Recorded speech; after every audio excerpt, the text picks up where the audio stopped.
보울드랑 긴티스인데요. 진티스 아니고 긴티스입니다. 긴티스.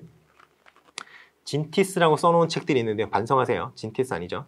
자, 그래서 이제 마르크스의 이론에 근거해서 교육의 팽창을 설명하고자 합니다. 이 사람들은. 그래서 고용주의 구미에 맞는 기술 인력을 공급하고 자본주의에 적합한 사회 규범을 주입시키기 위해서 어떤 기능을 이러한 기능을 담당하는 그런 기관이 필요한데 학교가 지금 그러한 어떤 요구에 너무나 퍼펙트하게 지금 부응하고 있다는 얘기를 해요. 이 사람들은. 그래서 교육이라는 것이 그냥 단지 어떤 아동의 어떤 전인적인 완성이라든가 아동의 도덕적인 도야라든가 어떤 지적 도야 이런 것과는 거리가 멀고 그냥 생산수단을 가지고 있는 사람의 입맛과 요구에 맞는 어떤 그 생산수단으로서 생산수단을 어떤 그 인적인 생산수단이죠. 여기서는 인적인 생산수단을 생산하는 그 생산기관으로서 기능을 하고 있다는 거예요. 그렇게 얘기를 하는 거죠. 그래서 학교 교육의 수준별 위계구조 이게 뭐냐면 1, 2, 3학년 막 이렇게 쭉쭉 올라가는 거 있잖아요. 학령을 얘기하죠. 학년을 자본주의 사회의 위계적 구조에 대응시키고 있는 거예요. 그리고 이렇게 올라가다 보면은 1학년 때 배우는 게 2학년 때 배우는 것보다 더 쉬운 거고 2학년 때 배우는 것보다 3학년 때 배우는 게 더 어려운 거고 이게 당연한 거잖아요. 우리가 이제 받아들이는 걸로는. 근데 이것이 어떤 그 자본주의 사회에서의 어떤 위계 구조 이런 것과 대응이 된다 이렇게 주장을 하는 그런 얘기죠. 학습 욕구 이론 이거는 그냥 공부를 하고 싶어서 상급 학교에 진학한다는 거고요. 국민 통합 이론 같은 경우에는 국민들이 막 불만이 많으니까 그 불만을 잠재우기 위해서 국민 통합이라든가 국민의 불만 같은 걸 잠재우기 위해서 상급 학교로의 진학 기회를 열어주었다. 뭐 이런 얘기를 하는 겁니다. 계급 통제로 그냥 세계 체제로 그냥 쭉 읽어보시면 되고요. 자, 그리고 이제 인간 자본론이 나옵니다. 자, 인간 자본론 같은 경우에는 요건 좀 중요해요. 그래서 인간 자본론을 좀 살펴보시겠습니다. 이게 제가 다른 어떤 강사들이랑은 좀 다른 얘기를 할 겁니다. 어떤 강사를 봐도 제가 해드리는 얘기와는 좀 다른 얘기를 할 거예요. 왜 그러냐면 저는 경제학적으로 좀 접근을 하기 때문입니다. 자, 일단 인간 자본의 어떤 특성을 한번 보실까요? 여러분은 아르바이트를 해본 경험이 있으신가요? 아르바이트 해본 경험이 있으신 분들은 아시겠죠? 여러분과 여러분의 노동력은 분리할 수 있나요? 여러분이 어떤 작업을 해요. 여러분이 막 커피숍에서 커피 바리스타 아르바이트를 했다고 합시다. 여러분이 라떼를 타요. 그러면 뭐 라떼 아트 이런 게 해주잖아요. 뭐 하트 그리고 막 이런 거. 그거는 여러분이 손으로 하죠. 그럼 여러분의 노동력은 손으로부터 오나요? 그러면 여러분의 팔을 이렇게 잘라내면 여러분과 여러분의 노동력이 분리가 되는 건가요? 아니죠. 잘라내면 그냥 잘라질 뿐이잖아요. 여러분의 노동력은 여러분이 생명을 여러분의 어떤 생명, 여러분의 라이프 이것과 분리할 수 없습니다. 이거는 여러분이 생명체이기 때문에요. 그래서 그러니까 이제 어떤 생산 수단 또는 생산 자원으로서의 사람은 어떤 그 인간이라는 그 존재와 자본의 생산 수단으로서의 인간이 서로 분리가 될 수 없습니다.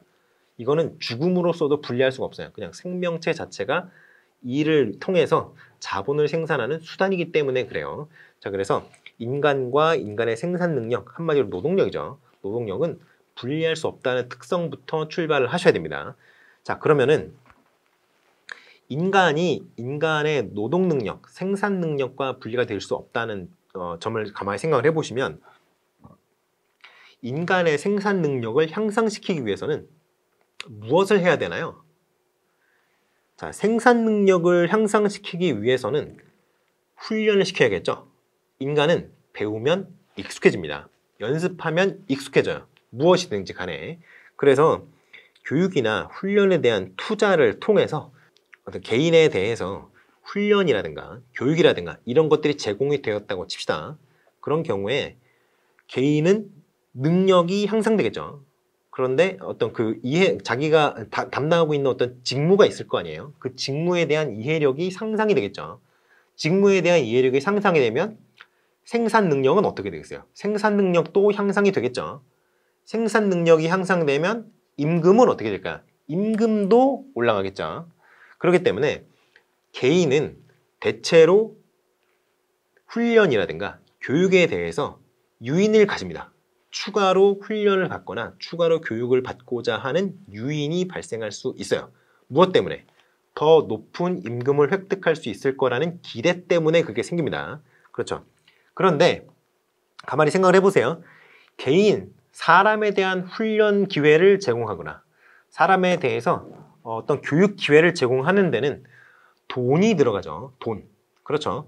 근데 생산량을 늘리기 위해서, 어떤 공장에서 생산량을 늘리기 위해서 할 수 있는 방법은 직원들을 교육시킬 수도 있지만 공장에 있는 기계 대수를 늘리는 것도 생산 능력을 증대시키기 위한 방법이 될 수 있잖아요.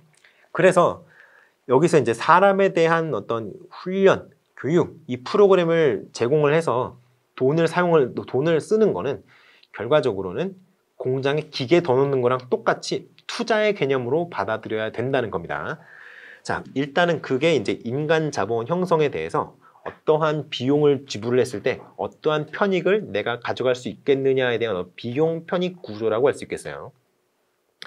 자, 그리고 또 하나의 가정이 있습니다. 완전 경쟁적 노동시장이라는 게 있어요. 자, 완전 경쟁시장이라는 거 여러분 혹시 개념을 알고 계신 분들이 있으신가요? 사회교육과 선생님들은 모르시면 안 되죠. 완전 경쟁시장에서는 몇 가지 조건이 있죠. 자, 하나, 정보의 불균형이 존재하면 안 됩니다. 자, 우리 레몬 시장이라고 그러죠. 레몬 시장 같은 게 일어나면 안 된다는 거예요. 레몬 시장의 어떤 경우에요? 자, 그게 어느 한쪽이 정보의 우위를 갖고 한쪽이 정보의 열의를 갖고 있는 시장이 레몬 시장이잖아요. 그렇게 일어나면 그런 어떤 정보의 불균형이 일어나면 안 됩니다. 정보는 항상 그 시장에 참여하는 모든 시장 참여자가 항상 동시에 정보를 가지고 있어야 돼요. 그리고 항상 동등한 정보를 갖고 있어야 돼요. 이게 조건 하나입니다. 두 번째, 정보의 변동이 생기는 경우 그 시장 참여자 모든 사람이 동시에 그 정보의 변화를 인지할 수 있습니다. 세 번째, 시장 참여자는 모두 전능한 능력을 갖고 있어요. 정보의 처리를 동등한 수준으로 무제한적으로 완전한 이성을 가정한 채 그 시장에 참여하고 있다고 가정을 합니다. 이러한 조건들을 가지고 있어요. 그리고 생산자와 소비자가 수가 어때요? 무한하죠. 이래야 완전 경쟁 노동시장이 되는 겁니다. 자, 인간자본론으로 보시겠습니다. 인간자본론으로 넘어가시죠. 인간자본론은 좀 중요해요. 요거를 제가 완전히 경제학적인 어떤 경제학 개론 수준에서 얘기를 해 드릴 수도 있겠습니다만 이렇게 막 그림 그려서 이렇게 뭐 마진 이렇게 보고 뭐 이렇게 공급 수요 곡선에서 이 수준에서 무슨 저기 뭐냐 이렇게 뭐 이렇게 생산 곡선 한계 생산 곡선 이렇게 그리면서 얘기할 수 있겠습니다만 이게 이제 경제학 수업이 아니다 보니까 그리고 제가 뭐 경제학자도 아니죠. 그래가지고 요거는 좀 생략을 하고 그냥 여러분들께 어떠한 어떤 전제 조건 하에서 인간 자본에 대해 분석했는지만 짚고 넘어가 드리도록 하겠어요. 자, 일단 인간 자본이라는데 여러분이 좀 초점을 맞추셔야 됩니다. 자, 인간 자본이 뭐냐면요. 자본, 어떤 생산품을 만들어낼 수 있는 어떤 수단으로서의 인간의 가치가 바로 인간 자본이라고 생각하시면 되겠어요. 여러분들 혹시 아르바이트 해보신 적 있나요?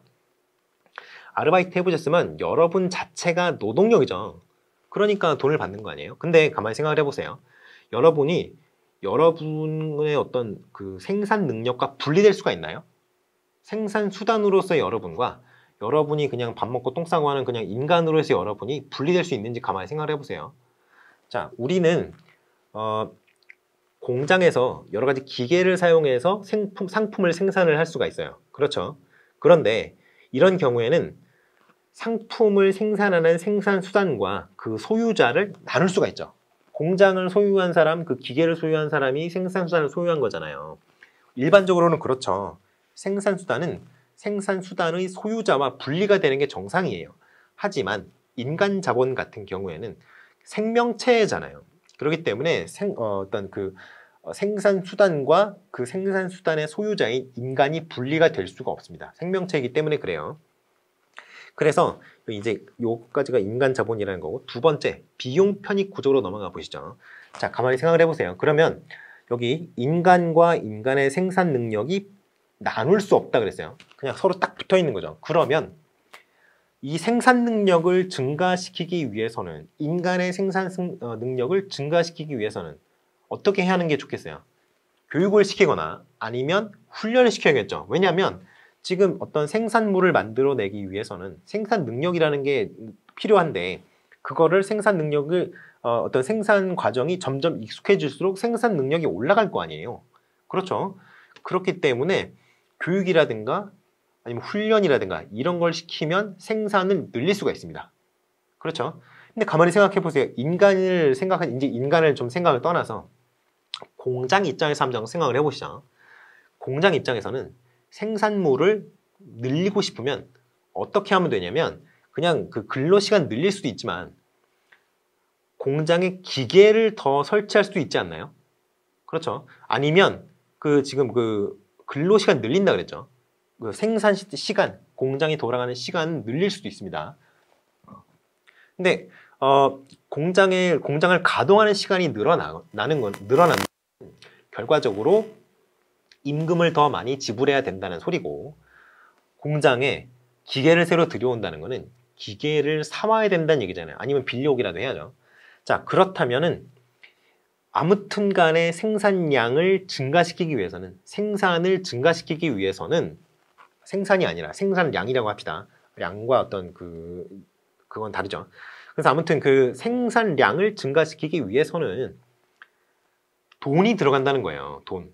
그런데 인간에 대비했을 때는 우리가 이제 공장에서 공장 가동 시간 늘리거나 아니면 기계를 더 임대를 해오거나 기계를 사거나 이거 들어가는 돈이 인간 자본에 적용이 되었을 때는 그게 바로 교육이나 훈련에 들어가는 비용이라는 말입니다. 이게 바로 인간 자본이 형성이 되는 과정에서 나타나는 인간 자본의 비용 편익 구조라는 거예요. 자, 그러면 인간 자본론에서 가정하고 있는 게 또 하나 있습니다. 또 하나 있는 게 뭐냐면 완전 경쟁적 노동시장이라고요. 완전 경쟁시장이라는 거 여러분 들어보셨는지 모르겠어요. 자, 완전 경쟁시장에서는 완전 경쟁시장이 나타나기 위해서는 일단은 우리나라에서는 이제 쌀 시장 같은 경우에 완전 경쟁시장 비슷하긴 한데요.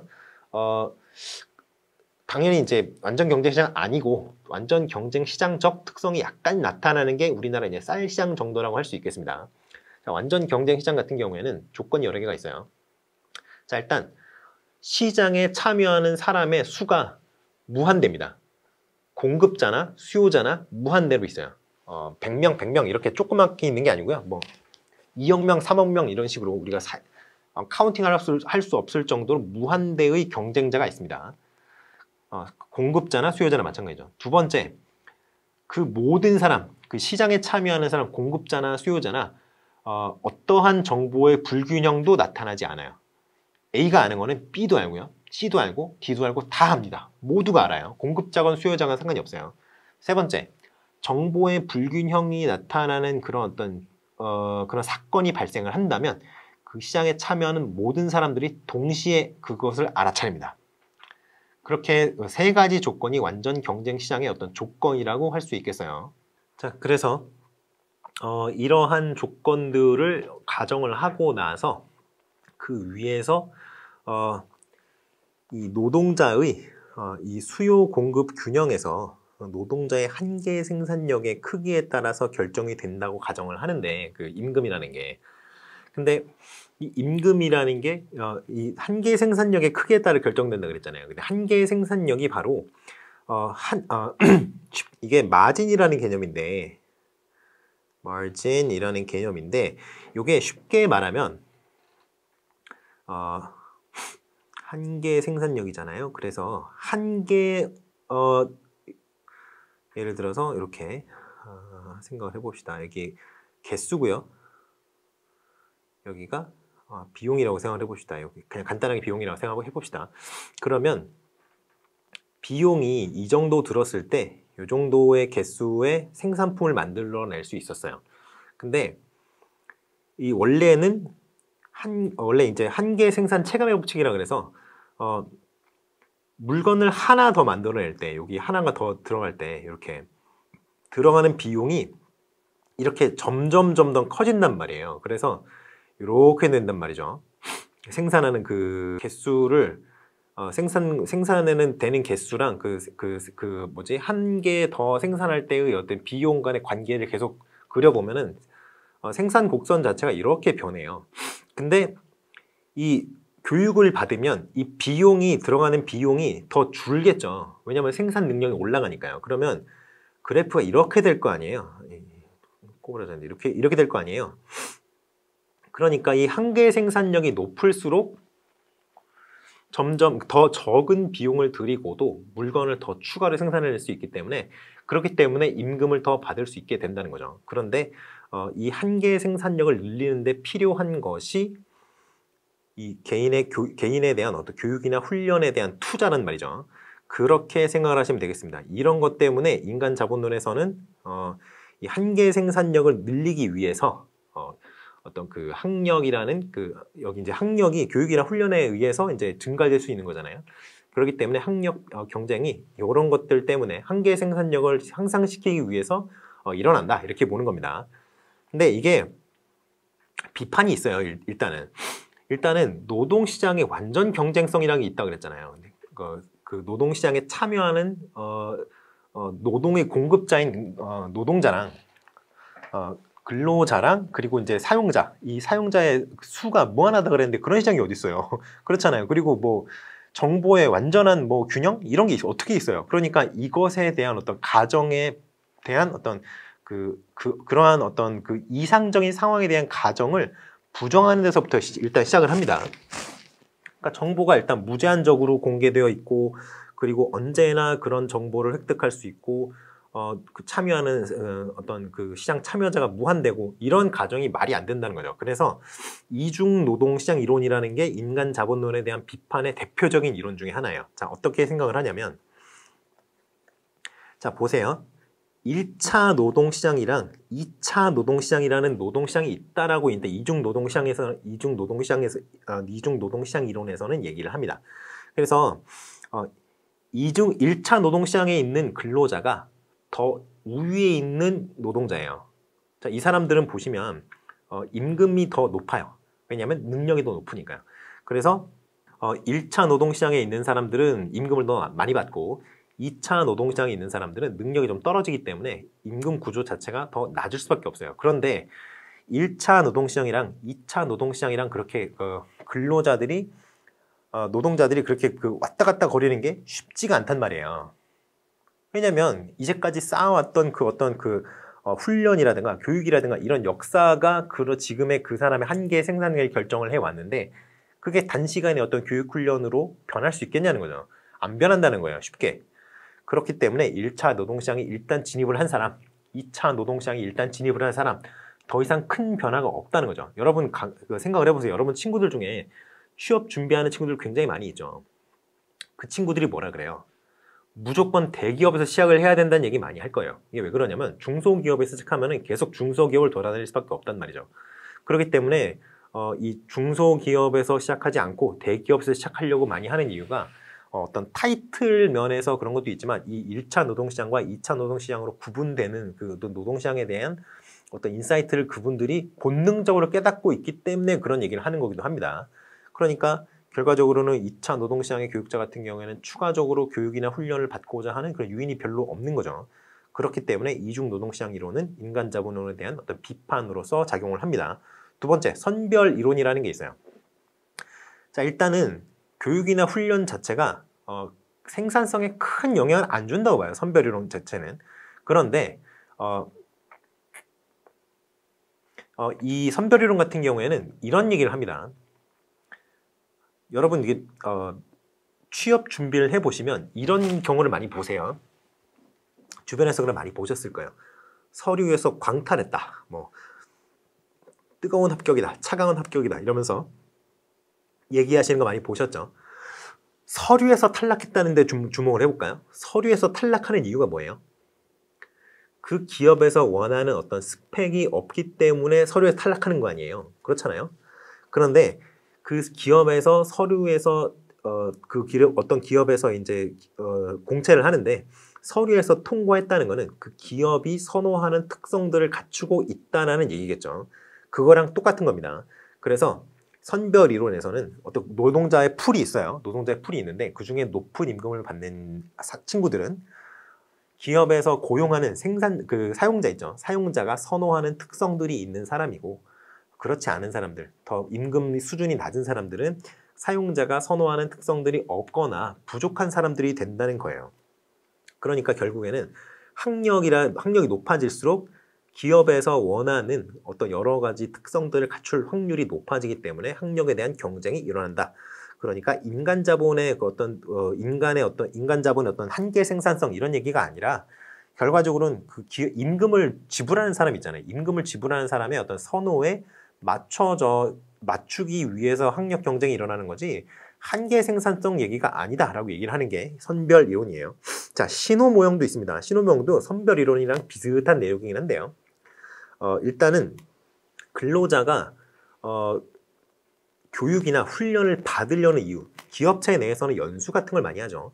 근데 그런 것들을 받으려고 하는 이유는 내가 그런 것들을 참여함으로써 내가 능력을 향상시키고자 하는 그런 어떤 욕구를 가지고 있고 그런 욕구를 현실화하기 위해서 노력하고 있다는 걸 신호를 주기 위해서 그런 교육훈련에 참가한다는 거예요. 결국에는 한계 생산적 문제가 아니라 내가 이렇게 열심히 노력하고 있다는 거를 돈 내는 사람한테 보여주기 위해서 그렇게 참여를 한다는 거죠.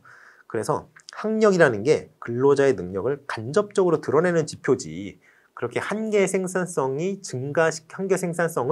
증가시키는 그런 요인이 아니다라는 게 신호 모형이 얘기하는 겁니다. 그리고 직무 경쟁 이론 볼까요? 직무 경쟁 이론 같은 경우에는 좀 다른 측면에서 봅니다. 이제까지 이론이랑 달리. 자, 보세요. 여러분이 기업에 취업을 했다고 쳐보세요. 그러면 여러분이 원하는 일을 할 수 있을 것 같아요? 여러분이 원하는 직무를 선택을 하려면 기업이 정말 원하는 어떤 그 특수한 전문 분야의 지식을 갖고 있는 박사 정도 된다면 또 모르겠습니다. 그런데 그런 박사들도 이미 그 기업체가 네이버 이런 데는 박사들이 수두룩 빽빽하죠. 그렇기 때문에 연구하시는 분들 말이에요. 컴퓨터 공학이나 컴퓨터 과학 이런 쪽 하셨던 분들 보시면 인공지능 쪽 관련해 가지고 그런 박사학위 갖고 있는 분들이 수두룩 빽빽하죠. 그러니까 박사가 돼서 거기 갔다고 하더라도 사실 지가 하고 싶은 것보다는 남들이 시키는 거 하게 된단 말이에요. 그래서 보시면 임금에 따라서 노동시장에서 결정된 임금에 따라서 근로자를 고용할 뿐만이 아니라 왜냐면 저 이만큼 주세요. 아 그렇게 못 드리겠는데요? 그렇게 하면 딴 데 가세요. 이렇게 되니까. 그래서 그 이미 결정된 임금 수준에 순응하겠다라고 얘기하는 근로자를 고용할 뿐만이 아니라 그거 플러스 직업의 슬롯을 정해놓는다는 거죠. 뭐 예를 들어서 뭐 데이터를 분석하는 사람, 뭐 인공지능 모듈을 짜는 사람, 아니면 뭐 웹 서비스를 기획하는 사람 이런 식으로 슬롯을 짜놓고 거기 이거 자기가 최대한 맞춰갈 수 있는 부분에 그냥 맞춰갈 수 있도록 그냥 슬롯만 여러 개 열어놓고 네가 잘하는데 가 이렇게 한다는 거죠. 다른 데를 열어주는 게 아니라 그렇게 해서 이제 기업이 이렇게 다 결정권을 갖고 있다는 거예요. 그러면 이 근로자, 기업에서 일하는 근로자 같은 경우는 어떤 한계 생산성을 증진시킴으로써 임금 수준을 높이는 게 아니라 그냥 그 기업이 맞춰놓은 그 연봉 수준 그리고 그 기업이 설정해 놓은 직무가 이렇게 슬롯이 있잖아요. 그 제한된 슬롯을 놓고 경쟁을 하게 된다. 그러니까 학력이랑은 뭐 이렇게 얘기하는 게 이제 여기 직무 경쟁 이론입니다. 자, 그러면 이제까지 이제 학력 경쟁과 학교 팽창 뭐 이런 얘기를 했는데요. 그러면 가난의 대물림 현상은 어떻게 해결하는 게 좋을까요? 결과적으로는 지금 계속해서 어떤 그 재생산이라든가 이런 거에 대한 얘기를 했잖아요. 재생산의 근데 가장 큰 문제가 뭐예요?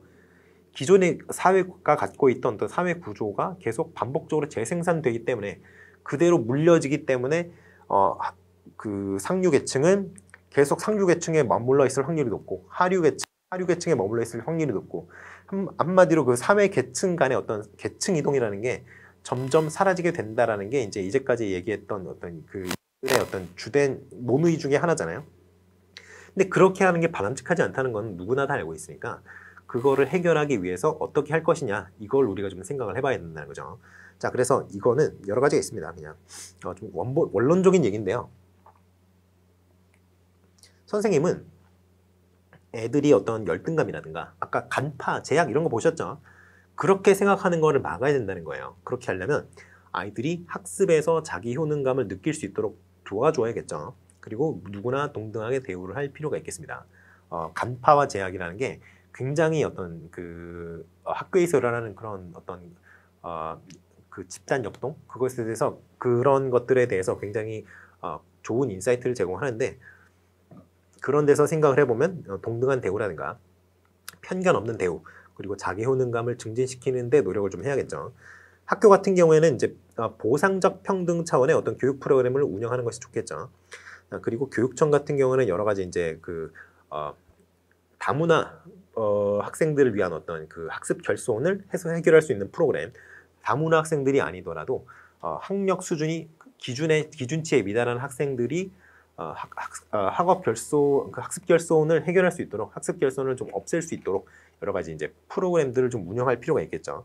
그리고 도농 지역 학교 간 교류 강화 이런 것들도 있는데요. 이건 약간 세무긴 합니다만 이거는 이제 도심 지역이랑 도서 지역이랑 농촌 지역이랑 굉장히 좀 격차가 있죠.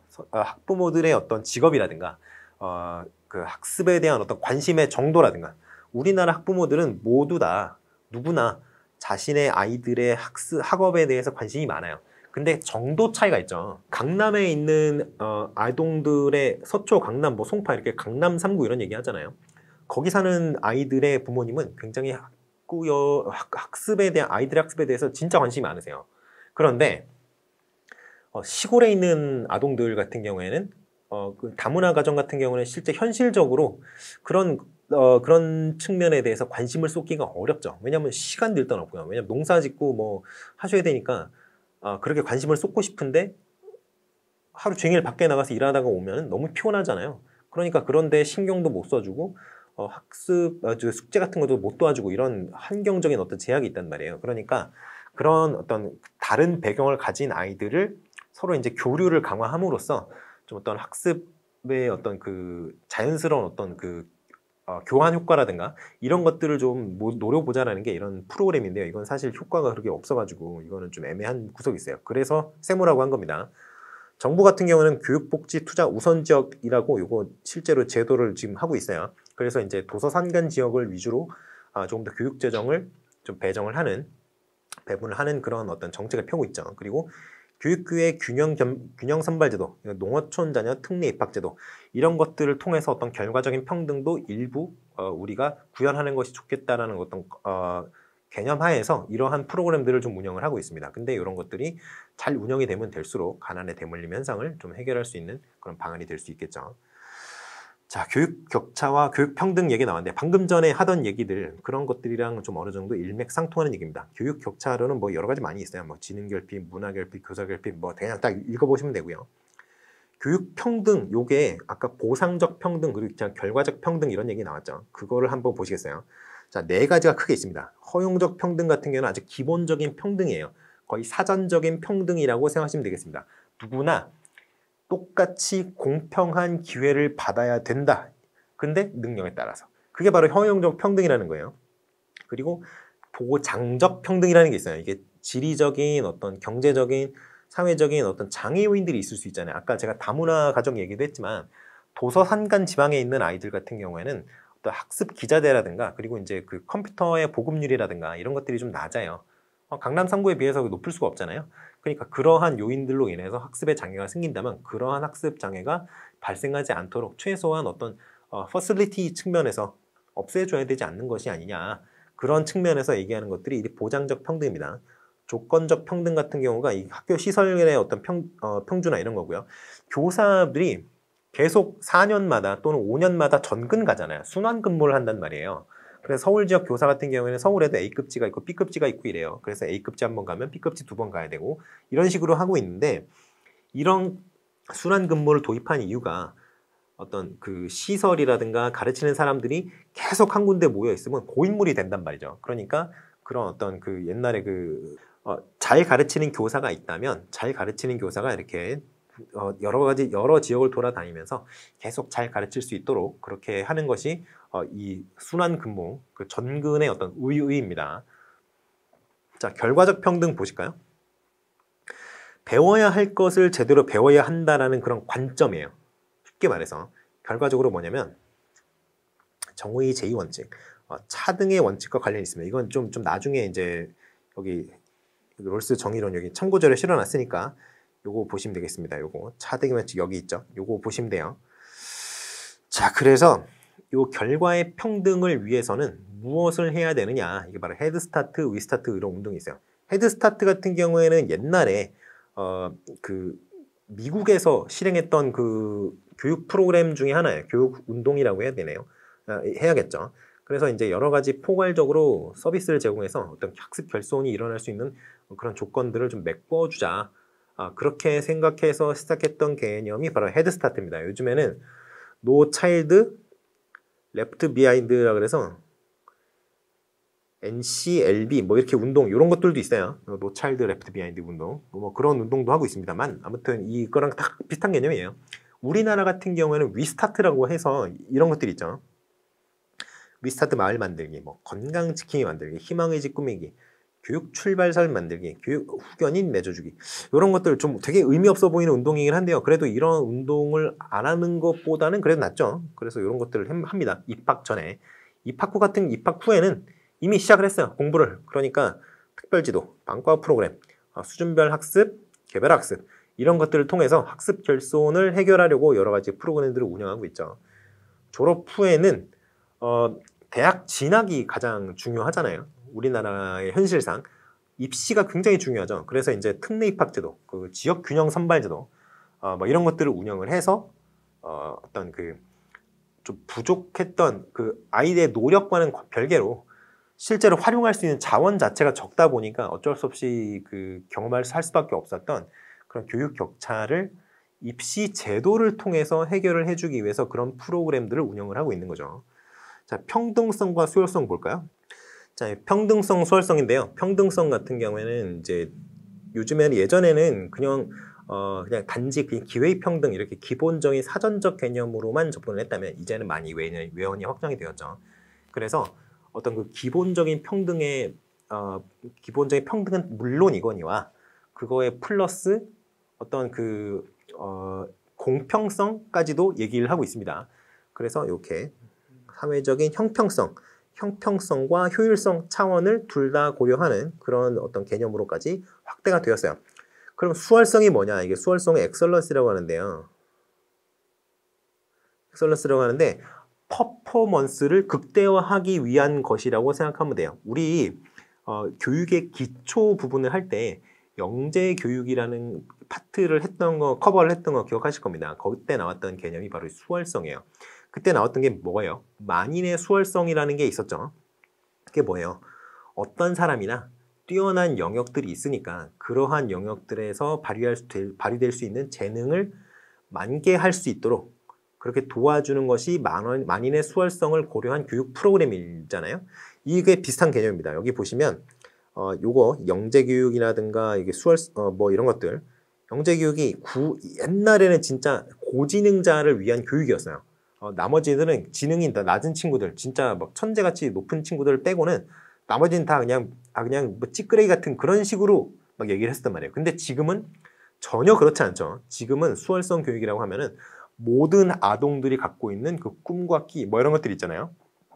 그리고 이제 잘하는 것들, 재능, 이런 것들이 발휘될 수 있도록 여러 가지 교육 프로그램들을 만들어서 제공하려고 우리 교육부에서 많이 노력을 하고 있죠. 그래서 모두 다 적성과 잠재력 개발 위한 교육, 이런 거 모두가 수월성 교육에 들어갑니다. 자, 정의로는 그냥 쭉 읽어보시면 되고요. 이제 공교육과 교육개혁으로 넘어가시게 되겠습니다.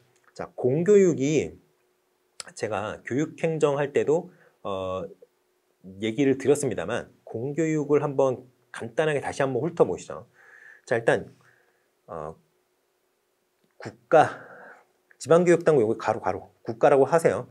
국가에 의해 설립되어 운영 관리되는 학교에서의 교육, 이게 바로 공교육입니다. 근데 이게 이렇게 운영이 되려면 여기 종교단체, 민간단체 안 돼요.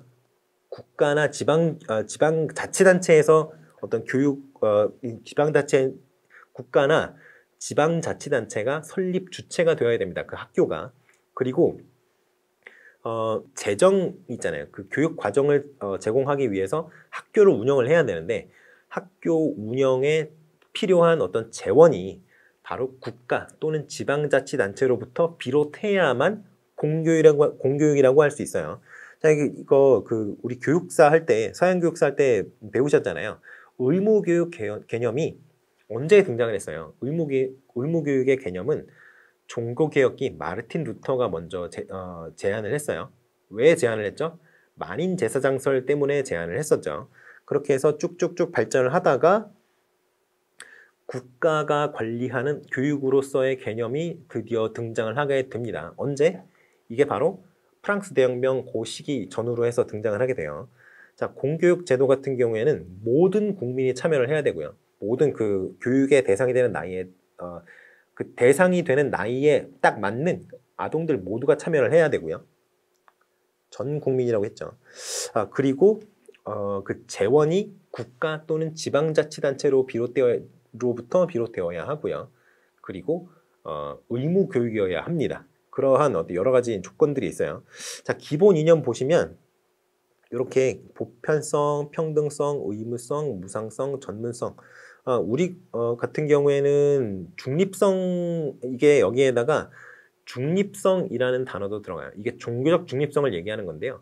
미국에서 이제 한센이라는 그 교육행정학자가 이제 이 6가지를 주장을 했었는데, 여기 케니스 한센이라는 사람 있죠. 한센이라는 사람이 주장을 했는데, 우리나라 같은 경우는 일단은 국교가 따로 없잖아요. 그리고 좀 지배적인 종교가 따로 없는 나라죠.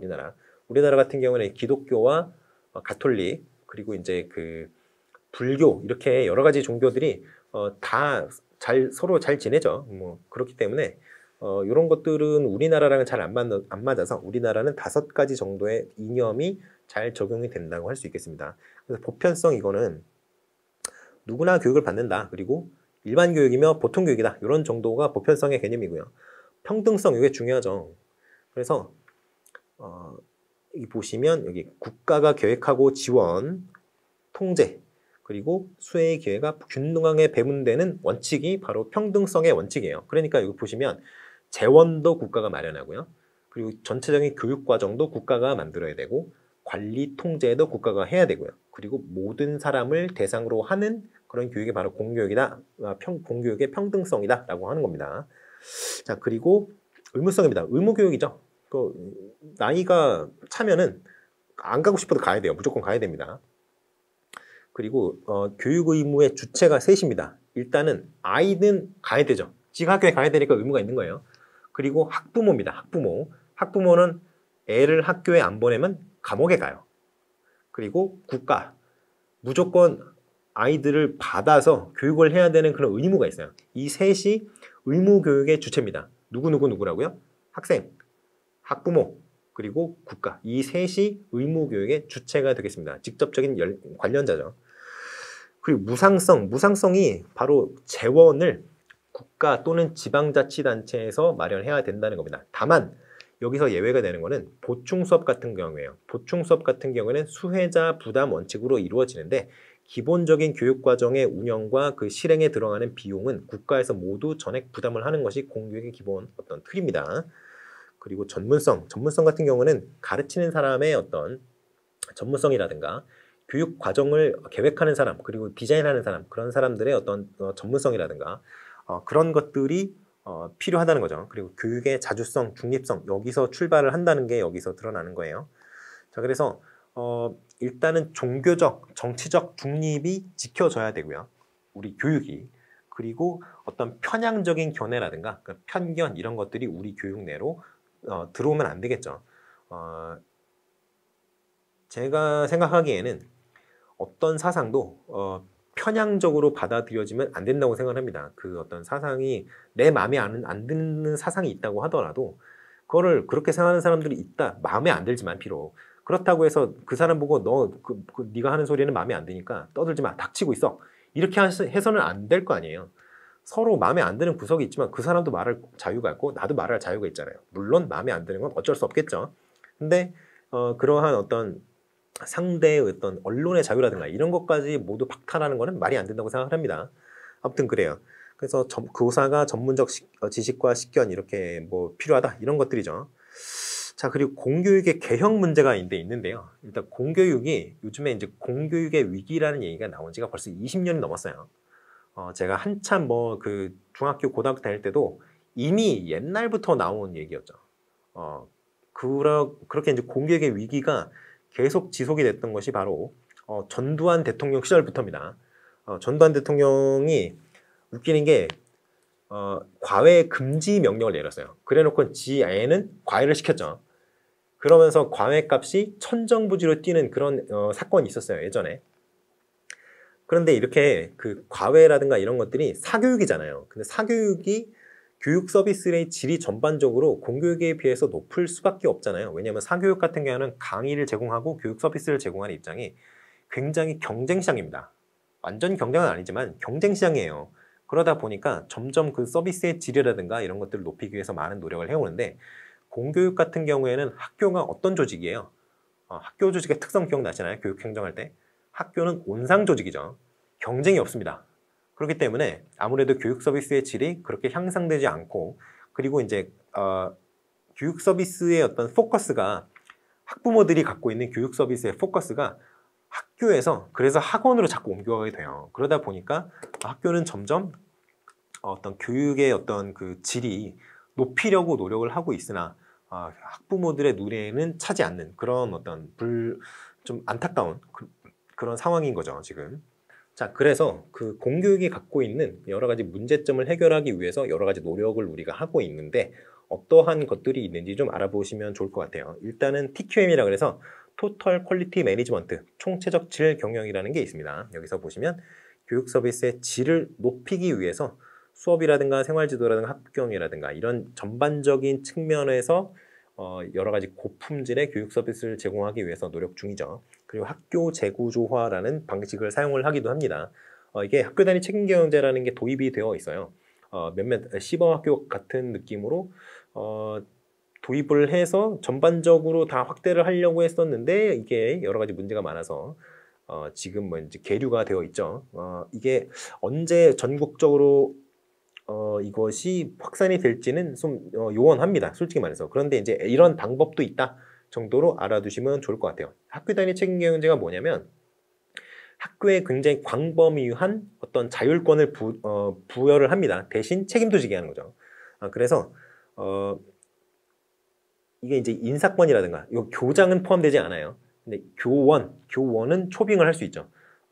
그리고 이제 재정, 학교 예산, 그리고 이제 교육과정 운영의 어떤 자율성을 부여를 하는데요.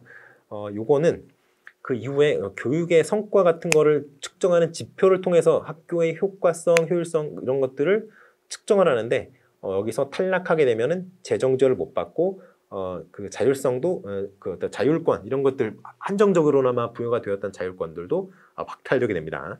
효과적 학교 기법 도입, 이거는 쭉 보시면 되고요. 학교 바깥에서 이루어지는 교육 개혁도 있어요. 자, 신자유주의 정책이 필요합니다. 필요하다기보다는 신자유주의 정책을 도입하기도 해요.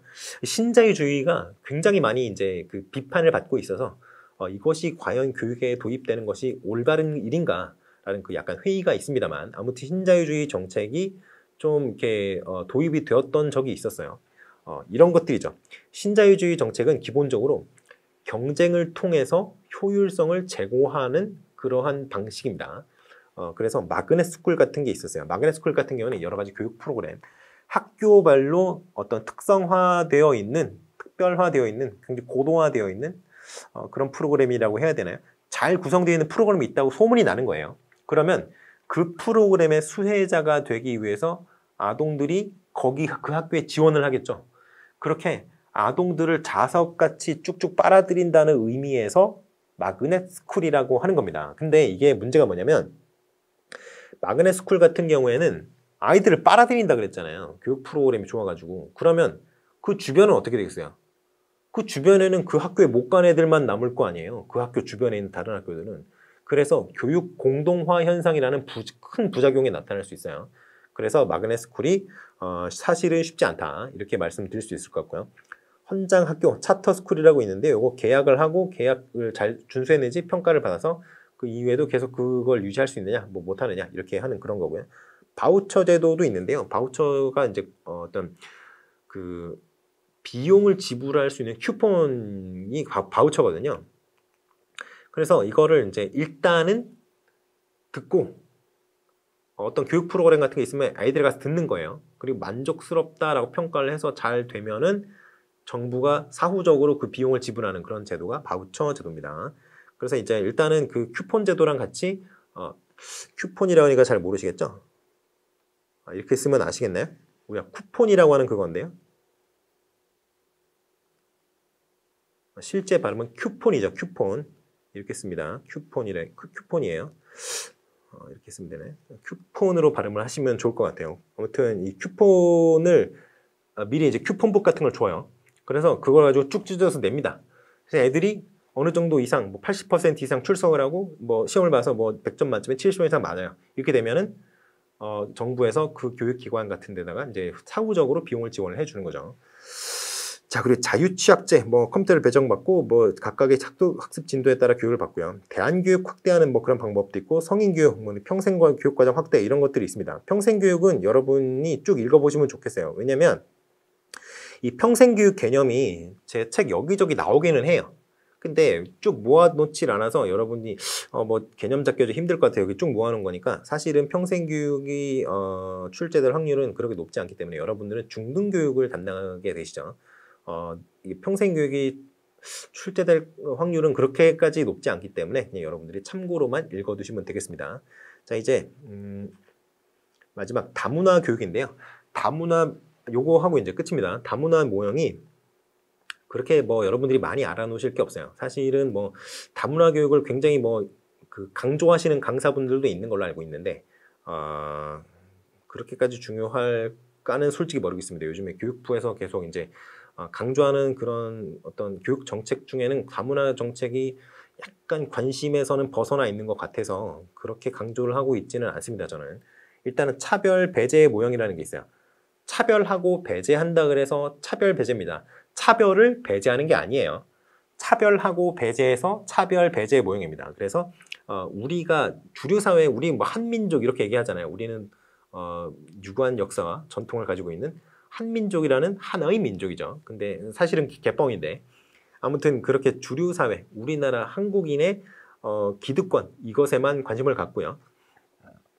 이민자나 어떤 그 한국으로 이주해 온 사람에게는 굉장히 차별을 하고 배제를 하는 우리 사회에 동화되는 것을 배제하는 그런 모형이 차별 배제 모형이에요. 그러니까 당연히 이거를 물어보기 쉽지 않죠. 그러니까 당연히 이 차별 배제 모형을 물어보기는 쉽지 않죠. 이렇게 해야 되는 게 아니잖아요. 이거 나쁜 거니까.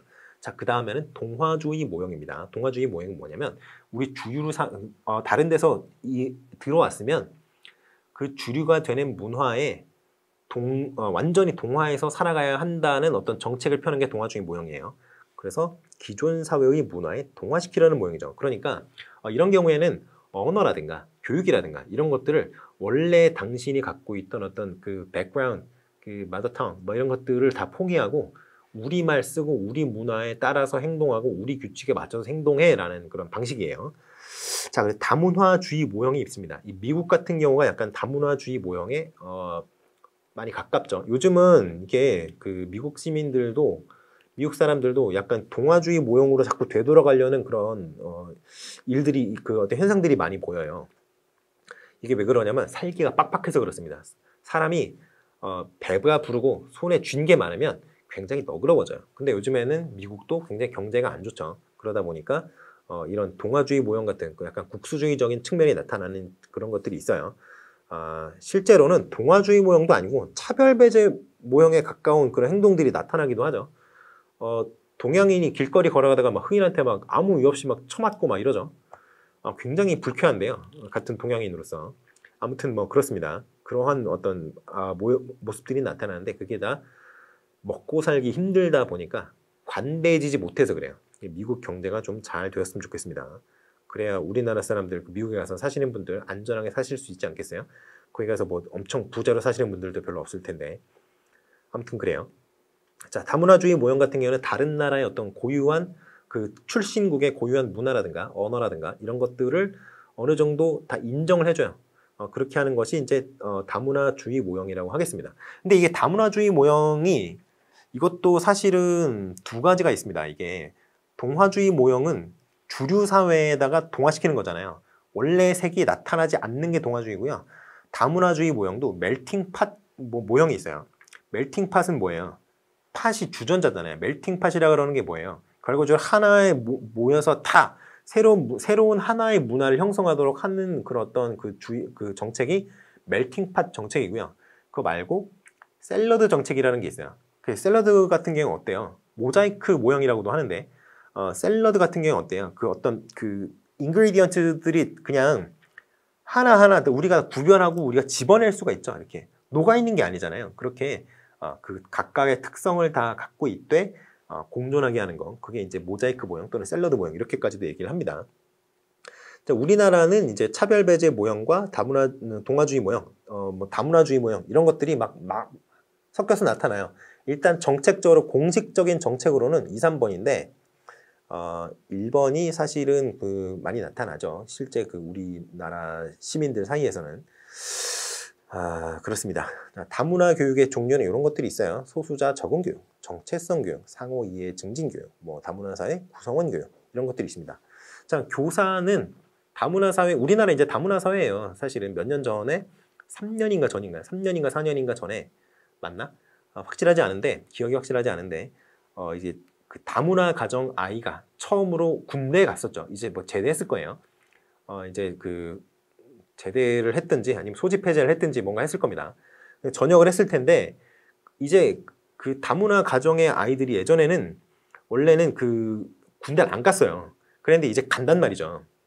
그런 걸 보면은 이제 우리는 다문화 사회로 확실히 접어든 국가에 해당이 됩니다. 생각보다 외국인들 우리나라에 정착해 사는 사람들 굉장히 많아요. 중국인들, 조선족들을 제외하고서라도 굉장히 많이 있습니다. 그렇기 때문에 외국인들 길거리에서 보는 게 그렇게 어렵지가 않죠. 많이 볼 수 있는 건 아닌데 그래도 소소하게 보인단 말이죠. 서울 같은 데 돌아다니다 보면. 이태원에 말할 것도 없고요. 그러니까 우리나라 사회도 상당히 다문화 사회에 많이 가까워져 있는데 그런 다문화 사회의 교사로서 앞으로 여러분들은 다문화 사회의 교사로서 직업을 가지고 있어야 될 거 아니에요. 그런 직무를 수행해야 될 거 아닙니까? 그런 경우에 여러분이 무엇을 해야 되느냐? 이러한 어떤 자세를 가지고 다문화 배경을 가진 아이들을 대해야 된다는 거죠. 일단은 그 아이들이 갖고 있는 어떤 민족적 특성, 그 아이의 배경이 갖고 있는 민족적 특성이라든가 문화적 특성이라든가 이런 것들을 좀 이해하려고 해야 되죠. 굉장히 포괄적이라기보다는 포용적인 어떤 태도를 취해야 된다는 거예요. 내가 보기에 좀 이상한다고 무시하고 막 이렇게 하지 말고 포용적인 태도를 취해야 된다는 거죠. 물론 반인륜적인 어떤 그런 것들에 대해서는 허용해서는 아니 되겠습니다만 그래도 그 나라의 문화나 전통 이런 거 있을 수 있으니까 그런 것들에 대해서 무시하고 혐오하고 이럴 필요까지는 없다라는 생각을 해야 될 겁니다. 그리고 이제 문화권마다 좀 익숙한 어떤 정보의 전달 방식이 다를 수가 있어요. 그러니까 다문화적인 어떤 수업 방법이나 자료 제시 방법 이런 것들에 대한 연구도 여러분께서 좀 하셔야겠죠. 그리고 학업 성취나 적응에 대한 높은 기대 수준을 유지하는 게 굉장히 중요합니다. 뭐 때문에 그래요? 자성 예언 효과 때문에 그렇습니다. 이게 타인의 굉장히 자신에게 중요한 의미로 다가올 수 있는 타인, 애들한테 누구겠어요? 부모님도 있겠지만 선생님이 기대를 어떻게 하느냐에 따라서 아이들이 굉장히 태도가 많이 달라진단 말이에요. 그러니까 물론 안 그런 애들도 많이 있죠. 근데 그래도 다른 사람들이 너는 글러먹었어 이렇게 하는 사람들만 있는 것보다는 그래도 믿어주고 자신을 보듬어주는 사람이 한 명이라도 있는 것이 아이들의 어떤 정서적인 발달이라든가 이런데 굉장히 많은 도움이 됩니다. 확실히 그래요. 그래서 이런 것들을 좀 여러분들이 잘 해주실 필요가 있겠다. 특히 여선생님들 같은 경우에 본인들이 굉장히 얌전하게 살아오셨잖아요. 그러다 보니까 남자아이들이 특히 이제 학교에서 약간 말썽 부리고 좀 시끄럽게 하고 이렇게 장난치고 이런 것들에 대해서 굉장히 불쾌하게 생각하시는 분들이 있어요. 근데 이거는 제가 남자라서 그런 것도 있는데 남자는 원래 그래요. 그러니까 그거 어떻게 안 됩니다. 저도 그랬어요. 근데 그냥 그래도 공부할 거 다 하고 다 했어요. 그러니까 그러한 어떤 남자들의 어떤 본능 같은 그런 것들을 억누르려고 노력하시면 굉장히 여러 가지로 힘이 드실 겁니다.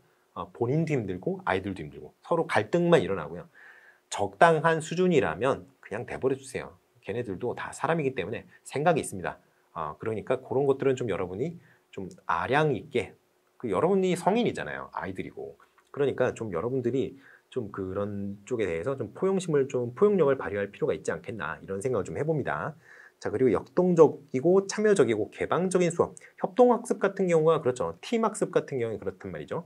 왜 그러냐면 팀 내에서 여러 가지 이제 사회적인 어떤 상호작용이 당연히 발생을 해요. 협동학습 같은 경우에. 그렇다 보면은 우리나라 문화와 우리나라 언어에 대한 노출 빈도가 훨씬 올라가겠죠. 그냥 혼자 책만 보는 것보다는. 그러니까 이러한 방법들을 통해서 다문화 가정 아동들이 우리 문화에 좀 적응을 하고, 우리나라 사람들도 우리들도 그러한 어떤 우리가 갖고 있던, 우리가 공유하는 문화와는 좀 이질적인 문화라도 우리 좀 적응할 수 있는 능력을 배양할 수 있고, 이러한 어떤 상호 이제 보완적인 그런 기회가 될 수 있지 않을까 생각을 합니다. 자, 수업 지도 방향 같은 경우 요거예요. 그냥 쭉 읽어보시면 되겠습니다. 협동학습 활용, 이게 좀 중요하고요. 그리고 다문화와 관련된 어떤 예나 학습 자료 이런 것들을 잘 활용하면 그쪽 아이들도 그 다문화 가정 아이들도 잘 이해할 수 있고, 그리고 우리 문화를 기본으로 하고 있는 아이들도 다른 문화에 대한 어떤 이해를 증진시킬 수 있는 그런 좋은 기회가 될 수 있겠죠. 그래서 이렇게 생각을 하면 되겠습니다. 자, 그래서 오늘 여기까지 할 예정이고요. 더 이상 내용이 없습니다. 교육사역은 다시 한번 말씀드리지만 서양 교육사나 마찬가지로 출제될 확률이 그렇게 높지는 않아요. 그러니까 그래도 이제 그 교육 철학과 서양 교육사에 비해서는 출제될 확률이 그래도 높으니까 교육사회학 정도는 좀 여러분들이 보시는 게 좋겠다, 이렇게 생각을 합니다. 자, 여러분, 기능론, 갈등론, 이게 거시적인 어떤 이론들이라고 했고요. 그리고 이게 거시적인 이론이다 보니까 학교와 학교 바깥의 사회의 어떤 관계성에 대해 주목하는 이론이었다고 한다면, 신교육사회학 이론 같은 경우는 학교 내부에서 일어나는 어떤 학교 내부의 어떤 집단 역동, 이런 것들에 조금 더 관심을 가지고 있었다, 이런 말씀을 드릴게요. 그리고 물론 어떤 신교육사회학 이론 같은 경우에 갈등론적인 느낌이 많은 이론들이 많은 게 사실인데, 일단 어떻게 구분을 하느냐, 학교와 학교 바깥의 사회와 관련성을 더 많이 주목을 하느냐, 아니면 학교 내부에서 일어나는 현상에서 주목을 많이 하느냐, 이런 큰 차이가 있다, 이렇게 말씀드릴 수 있을 것 같아요. 자, 나머지 다문화 교육이라든가 공교육과 관련된 내용들, 이런 것들도 여러분 중요하니까 이런 것들은 좀 잘 보시기 바랍니다. 자, 그럼 오늘 수고 많으셨고요. 다음 시간에 뵙겠습니다. 다음 시간에는 요거 할 거예요. 교수학습이론, 이제 마지막 관문이죠. 교수학습이론 1, 교수학습이론 2, 이렇게 나눠놨어요. 교수학습이론 1에서는 학습이론을 할 거고요. 요거는 학습자 측면에서 일어나는 교수학습에 좀 포커스를 맞춘 이론들이 많습니다. 그리고 그 다음에 다음 시간에 요거는 다음 시간이고요. 10장은 다음 시간이고요. 다다음 시간이죠. 그때는 11장 교수학습이론 2를 합니다. 그때는 교수 이론을 할 거예요. 그거는 이제 선생님의 측면에서 일어나는 교수학습에 조금 더 초점을 맞춘 이론들을 쭉 모아놨어요. 그래서 교수 이론과 학습 이론, 학습 이론과 교수 이론, 요 두 가지를 보시고 나면 교육공학 짤막하게 하고 이번에 1, 2월 달 강의를 마치게 될 것 같습니다. 자, 오늘 수고 많으셨고요. 그러면 다음 시간에 뵙도록 하겠습니다. 감사합니다.